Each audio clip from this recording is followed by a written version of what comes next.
नमस्कार दोस्तों, आप सभी का फिर से बहुत बहुत स्वागत है हमारे इस YouTube चैनल पे और हमारे इस मल्टीटेक इंस्टीट्यूट में। आज एक अभी हमारे पास ये बोर्ड आया हुआ है और इसको हम पहले इसको डायग्नोसिस करेंगे कि एक्चुअली इसमें क्या प्रॉब्लम आ रहा है। डायग्नोस्टिक कार्ड से भी दिखाएंगे, लेटेस्ट वाला जो डायग्नोस्टिक कार्ड है इससे भी आपको दिखाएंगे कि एक्चुअली एक्यूरेट इसमें क्या प्रॉब्लम है और इसको अभी हम रिपेयर करेंगे और एक एक करके चीज़ें हम लोग चेक करेंगे, फिर देखेंगे क्या मिसिंग है, फिर उसको रिपेयर करेंगे। ठीक है, तो कंटिन्यू हमारे वीडियो को देखते रहिए, लाइक करिए, शेयर करिए। अगर आपको laptop, desktop, printer, CCTV, mobile, battery, e rickshaw या LCD, LED, AC, PCB chip level repairing course करना है तो आप हमारे स्क्रीन पे दिए हुए नंबर पे कांटेक्ट कर सकते हैं या फिर www.multitekinstitute.com पे विजिट कर सकते हैं। चलिए दोस्तों, हम आ जाते हैं इस बोर्ड पे। तो पहले तो मैं इस बोर्ड को ऑन करके आपको दिखाता हूँ कि एक्चुअली एक्यूरेट इसमें प्रॉब्लम क्या है। तो चलिए हम इसको यहाँ पे ऑन करते हैं और देख रहे होंगे कि यहाँ पे डिजिट चेंज हो रहे हैं।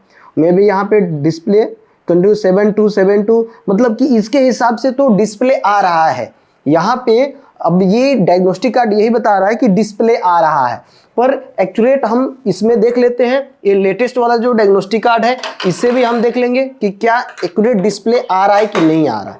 ठीक है, तो चलिए मैंने इस पर लेटेस्ट वाला इसमें लगाया और फिर हम आपको चेक करवाते हैं कि डिस्प्ले आ रहा है कि नहीं आ रहा है। तो हमने इसको लगाया, ट्रिगर किया, यहाँ पे मैं भी रीडिंग स्टार्ट हो गया और देखें कि ये कोडिंग आया और फिर आके ये कोडिंग यहाँ पे रुक गया और देखें कि ये लाइट यहाँ पे ब्लिंक किया और यहीं पे रुक गया था। कोडिंग 79 पे आके ये रुक गया है। तो बहुत सारे लोग होते हैं, जैसे कि बहुत सारे और भी कंपनी का अलग अलग मदरबोर्ड होते हैं जिनमें 50, 55 या 60 के ऊपर जो रीडिंग आता है उस टाइम डिस्प्ले आ गया होता है। ठीक है, पर इसमें ऐसा कुछ नहीं है। तो बहुत सारे बोर्ड अलग अलग होते हैं जिनका। तो हम चलिए एक बार क्या करते हैं कि कीबोर्ड पे भी देख लेते हैं क्या डिस्प्ले आया है कि नहीं आया है। तो हमने इसको इसमें इंजेक्ट करते हैं। तो इसमें हमने कीबोर्ड लगा दिया। चलिए नॉर्म लॉक को प्रेस करते हैं। देख रहे हैं कि यहाँ पे कोई भी डिस्प्ले नहीं आ रहा है, फैन काफ़ी स्पीड में चल रहा है। ठीक है, तो अब हम एक्यूरेट इसके चेक करेंगे वोल्टेज वगैरह, जो क्योंकि फैन हमारा काफ़ी स्पीड में चल रहा है। तो ज़्यादातर इस तरह का प्रॉब्लम जो होता है नो डिस्प्ले के इशू में ही होता है। तो यहाँ पे नहीं हो रहा है। तो चलो सबसे पहले तो हम इसको चेक करते हैं स्टेप बाय स्टेप कि क्या इसमें दिक्कत है। तो चलिए सबसे पहले तो हम थोड़ी देर के लिए इसको ऑफ करते हैं ताकि कार्ड और इसका रिमूव कर ले। तो मैं इसको कार्ड को थोड़ा सा निकाल दिया, कीबोर्ड को निकाल के साइड में रखता हूँ। ठीक है, ओके। अब हम इसमें चेक करेंगे, इसको थोड़ा सा मैं साइड में करते हैं। अब हम इसको ऑन करते हैं और सारा इसके ऊपर जितने वोल्टेज हैं इन सबको चेक करेंगे। तो मल्टीमीटर को DC 20 रेंज पे हम सेट करेंगे। ठीक है, और एक पिन को क्या करना है, आपको ग्राउंड में इंजेक्ट कर देना है। तो मल्टीमीटर को DC 20 पे सेट किए हैं हमने और इसका जो एक पिन है इसको हमने ग्राउंड में लगा दिया। ठीक है, और एक पिन जो है हमारे पास रहेगा जो इससे हम चेक करेंगे एक एक वोल्टेज। तो देखिए मेन जो सेक्शन होते हैं उनको कैसे, जैसे रैम सेक्शन अगर चेक करना है तो रैम के आउटपुट कॉइल पे चेक कर लिए, VTT चेक करना है तो VTT के आउटपुट कॉइल पे, VRM चेक करना है तो VRM के आउटपुट कॉइल पे, GFX है तो GFX के आउटपुट कॉइल पे। ये 61 का मदरबोर्ड है। तो इसमें ये जितने आपके मोस्फेट हैं, सेक्शन है, सबके आउटपुट पे हमें चेक कर लेना होता है। तो हमने यहाँ पे फिर से प्लग इन किए और हमने इसको स्टार्ट कर दिया। मदरबोर्ड हमारा स्टार्ट हो गया।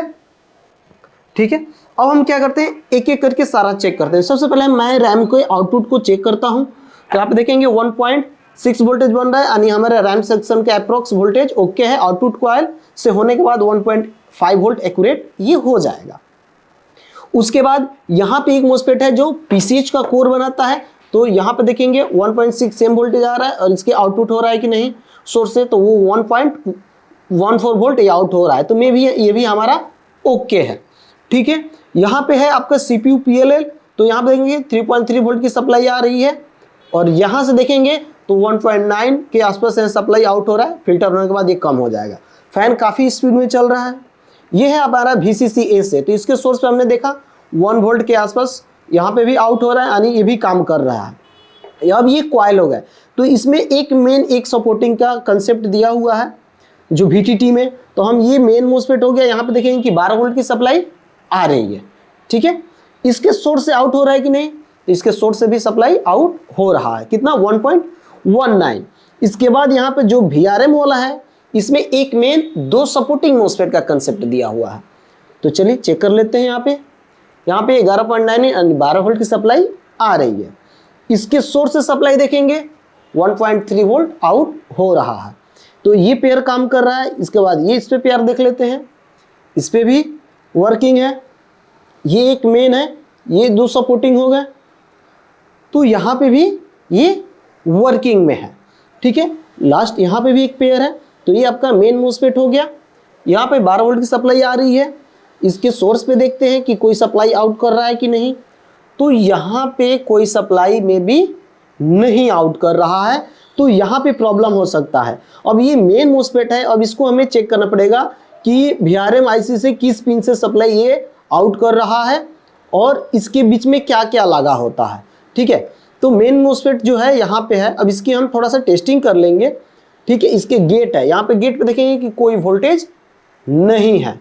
ठीक है, कोई वोल्टेज नहीं है, तो यहाँ पे हम क्या कर सकते हैं कि इसके गेट को इनेबल करके देख सकते हैं। मे बी अगर गेट को इनेबल करना है तो मेन मोस्फेट जो होता है यहाँ पे आप 1 से लेके 3.3 वोल्ट के बीच में सप्लाई दे सकते हैं।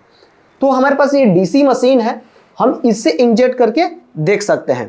थोड़ा सा प्रोसेसर हीट हो गया है, तो मैं थोड़ा सा इसको रोक देता हूँ, तब तक मैं इसको सेट करता हूँ।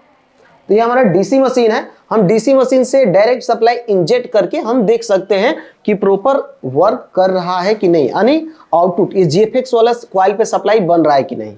फिर उसको हम एक्यूरेट चेक करेंगे, अगर नहीं बनेगा तो प्रॉब्लम किसी और का होगा। तो हम इसमें सेट कर देते हैं आपको अप्रोक्स 2 वोल्ट के आसपास। चलिए हमने सेट कर दिया 1.7, 2 वोल्ट, 2.2 वोल्ट हमने यहाँ पे सेट कर दिया। अब इसको आप कैसे यूज कर सकते हैं, तो आपको क्या करना है कि इसका एक पिन, थोड़ा सा इसको ऐसे इधर साइड में ला लेता हूं। ठीक है, इसका एक पिन क्या करना है, ग्राउंड पे लगा देना है। तो जैसे कि मैं यहाँ पे इसको ग्राउंड में लगा दिया। ठीक है, और एक पिन से हम इसमें सप्लाई इंजेक्ट करेंगे। तो इसमें एक पिन से सप्लाई इंजेक्ट करेंगे और उसके बाद जैसे कि ये ट्यूजर है, तो हमने इसमें ट्यूजर में इसको ऐसे पकड़ा लिया। अब इससे हम इजीली हम इस पे सप्लाई देके चेक कर सकते हैं। ठीक है, तो हमने फिर पावर कनेक्ट कर लिए हैं और यहाँ पे मदरबोर्ड को ऑन करते हैं। मदरबोर्ड हमारा ऑन हो गया है, हम इसको यहाँ पे ऑन कर दिए। ठीक है, और इसके सोर्स पे हमने इसको रखा। ठीक है, यहाँ पे अभी 0 वोल्ट है, और जैसे ही हम इसके पिन पे सप्लाई करेंगे, देखें यहाँ पे आपका सप्लाई बन गया कितना, 1.19, यानी आप अलग से इंजेक्ट करके देख सकते हैं। तो जैसे ही हमने 2 वोल्ट की सप्लाई इंजेक्ट की, यहाँ पे आप देख रहे होंगे कि हमारा GFX वोल्टेज बन गया था। इसका मतलब कि यहाँ पे 2.2 वोल्ट की सप्लाई चाहिए, यानी इसका गेट इनेबल नहीं हो रहा है मेन मोस्फेट का। तो आप ऐसे भी अलग से, आपके पास DC मशीन है तो उसके थ्रू आप इंजेक्ट करके देख सकते हैं। ठीक है, तो यहाँ पे फिर से हम एक बार इंजेक्ट करा के देखते हैं।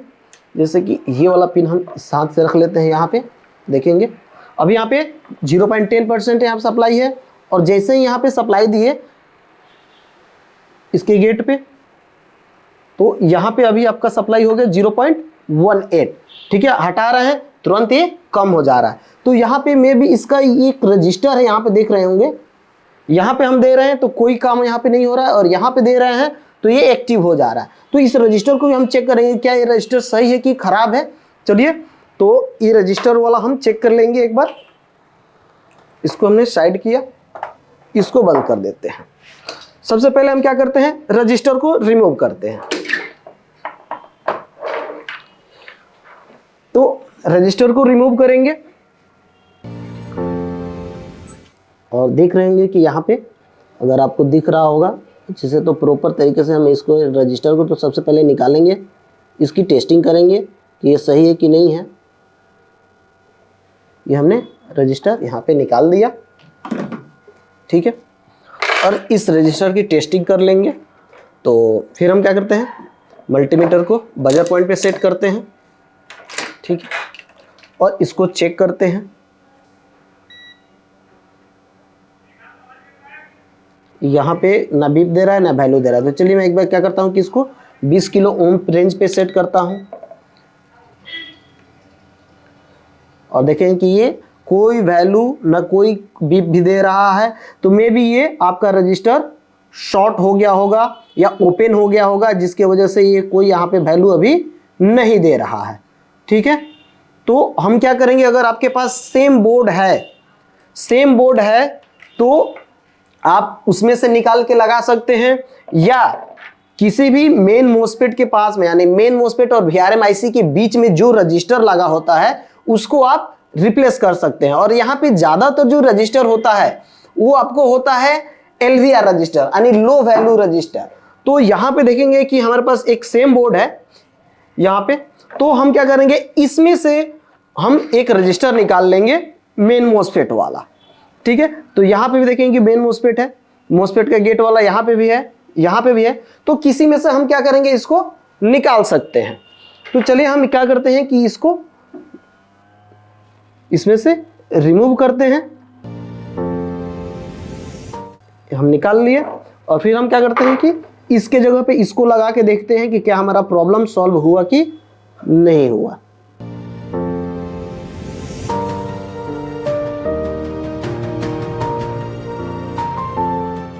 लग गया है, थोड़ा सा कोल्ड होने देते हैं, फिर एक बार चेक कर लिया जाएगा। पर ये रजिस्टर में भी आई थिंक लग रहा है कि ओपन हो चुका है, इसके वजह से शायद प्रॉब्लम आ रहा था। तो चलिए एक बार फिर से हम इसको कनेक्ट करते हैं और ये हमारा आ गया फिर से यहाँ पे। ठीक है, और चलिए सबसे पहले तो हम इसको चेक कर लेते हैं कि हमारा जेफेक्स वोल्टेज बना कि नहीं बना। फिर इसको हम एक ग्राउंड पे लगा देते हैं और इसको हम करते हैं DC 20 पे सेट कर दिए। ठीक है, अब हम बोर्ड को ऑन करते हैं, हमने इसको लगा दिया, बोर्ड देखें कि ऑन हो गया है। और अभी जो फैन है देखते हैं इसका क्या स्टेटस है। तो यहाँ पे देखेंगे कि अभी यहाँ पे 2 वोल्ट है और यहाँ पे ये भी मे बी रजिस्टर खराब है, तो हम दूसरा रजिस्टर निकाल के लगाएंगे। तो चलिए बोर्ड को हम ऑन करते हैं। ठीक है, और यहाँ पे देखेंगे कि 12 वोल्ट की सप्लाई यहाँ पे है और इसके सोर्स पे देखते हैं तो यहाँ पे देखेंगे कि जीएफएक्स वोल्टेज हमारा बन चुका है, 0.5 वोल्ट के आसपास बनता है। ठीक है, तो चलिए एक बार हम डायग्नोस्टिक कार्ड लगा के फिर कीवर्ड वगैरह लगा के देखते हैं कि क्या हमारा डिस्प्ले आया है कि नहीं आया है। तो पहले कि हम ये तो डायग्नोस्टिक कार्ड लगा देते हैं। ठीक है, ये हमने डायग्नोस्टिक कार्ड यहाँ पे लगाया। ठीक है, और फिर हम अपना ये कीबोर्ड लगा देते हैं। हमने रजिस्टर लगा दिया है, अब इसको हम क्या करते हैं, ऑन करते हैं। तो दोनों कार्ड लगा देते हैं जिससे आपको पता चल जाएगा, क्योंकि पहले जो कोडिंग था वो आके स्टॉक हो रहा था और जीएफएक्स वोल्टेज हमारा रजिस्टर लगा देने के बाद बन गया है। तो आपको एक बार फिर से हम दिखा देते हैं। हमने इसको स्टार्ट किया और कोडिंग देखेंगे साथ साथ चल रहा है एकदम, और सारा लाइट आया और बंद होके पहले यहाँ पे कोडिंग 90 पे जाके स्टॉप हो रहा था। अब हमारा कंटिन्यू ये कोडिंग क्या हो गया जी, तुरंत कोडिंग आ गया और लास्ट में डिस्प्ले आ जाता है। ठीक है, तो हमारा बोर्ड में डिस्प्ले आ गया है। अगर आपको बोर्ड में डिस्प्ले है कि नहीं है, एक ट्रिक और बताते हैं आपको कि कैसे चेक कर सकते हैं।